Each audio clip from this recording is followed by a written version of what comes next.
Hello everyone, मैं हूं मोनिका और स्वागत है रमोना किचन में।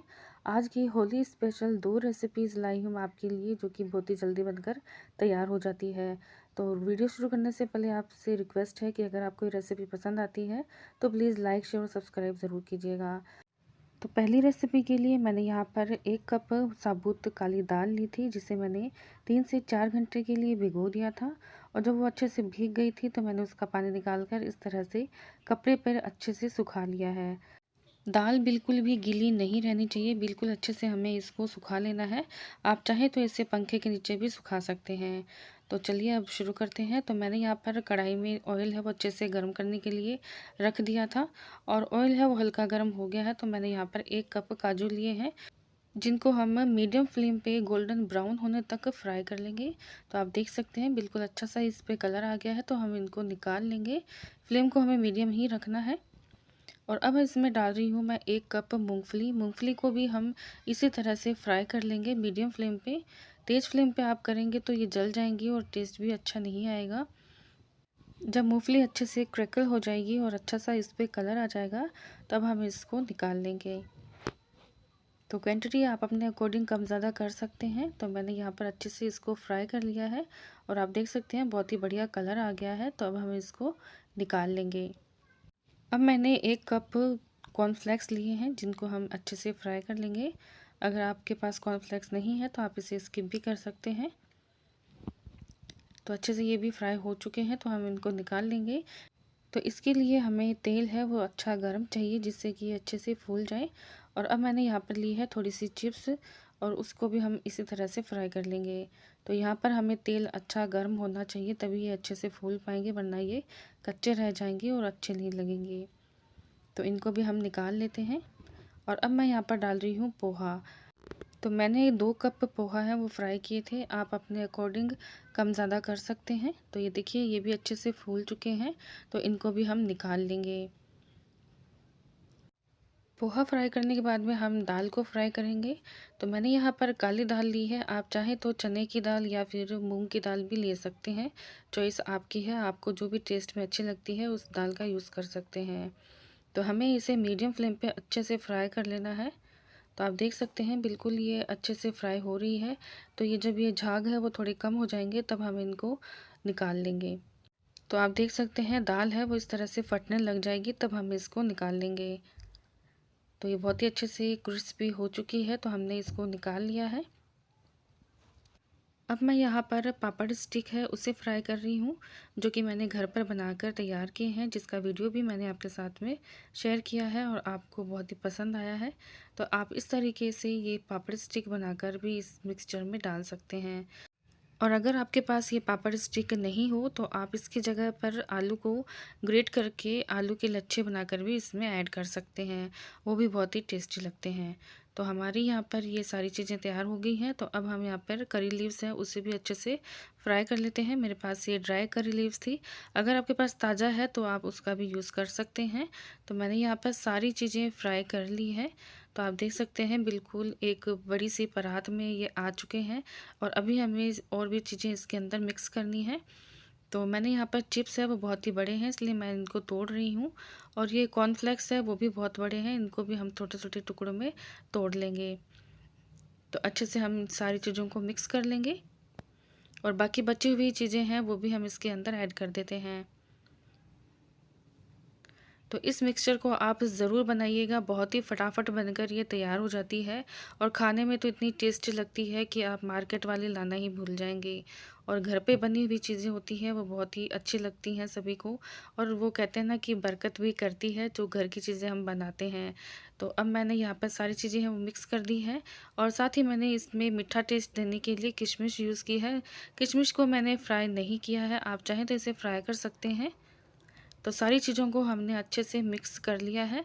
तो अब हम इसमें ऐड करेंगे मसाले, जिसमें मैंने 1 चम्मच लाल मिर्च पाउडर लिया है। साथ ही मैं इसमें ऐड कर रही हूँ स्वाद अनुसार नमक। और मैं यहाँ पर 1 छोटी चम्मच काली मिर्च का पाउडर डाल रही हूँ। और साथ ही मैं इसमें भुना हुआ जीरा डाल रही हूँ। तो मसाले आप अपने टेस्ट के अकॉर्डिंग कम ज़्यादा कर सकते हैं या फिर अपने पसंद से और भी इसमें ऐड कर सकते हैं। साथ ही मैंने छोटी चम्मच गरम मसाला पाउडर डाल दिया है और 1.5 चम्मच मैंने यहाँ पर आमचूर पाउडर डाला है। स्वाद अनुसार हम इसमें काला नमक है वो उसको भी ऐड कर देंगे और 1 चम्मच मैं यहाँ पर डाल रही हूँ पुदीने का पाउडर। तो अच्छे से हम अब सारी चीज़ों को मिक्स कर लेंगे। मैंने इसमें चीनी पाउडर है वो नहीं डाला है, अगर आपको पसंद है तो आप डाल सकते हैं। मैंने मीठा टेस्ट देने के लिए किशमिश को ऐड किया है और अब मैं यहाँ पर डाल रही हूँ हल्दी पाउडर, जिसको मैंने गरम तेल के अंदर मिक्स करके डाल दिया है, जिससे हल्दी है वो अच्छे से पक जाएगी, उसका टेस्ट है वो कच्चा नहीं आएगा। तो मैंने यहाँ पर अच्छे से इसको मिक्स कर लिया है।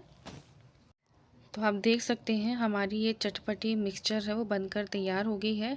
इसके आगे तो बाज़ार वाले भी फेल है। तो मैंने तो इसे होली पर बनाया है, तो आप भी इसे बना सकते हैं।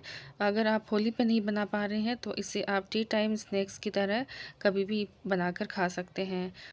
अब हम नेक्स्ट रेसिपी की तैयारी करते हैं, जिसमें मैंने एक बड़ा सा बर्तन लिया है, जिसमें हम छलनी लगाकर 2 कप मैदा है छान लेंगे। आप अपने क्वांटिटी के अकॉर्डिंग मैदा है वो ले सकते हैं और मैदे को छानिएगा ज़रूर।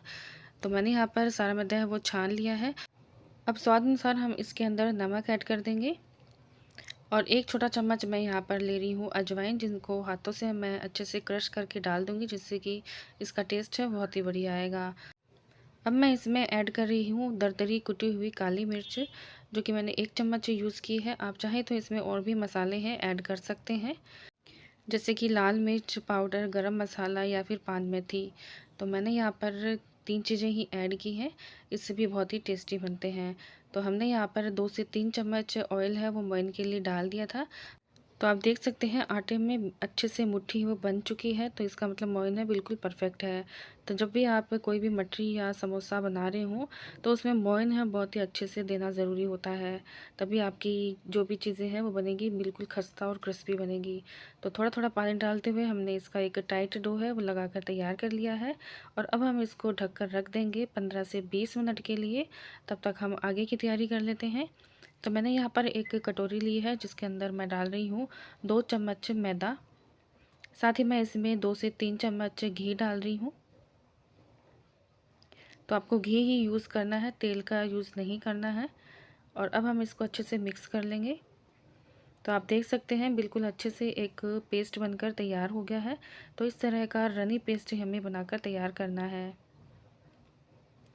और अब हम देख लेते हैं हमारे आटे को। तो ये देखिए बिल्कुल परफेक्ट अच्छे से सेट हो गया है।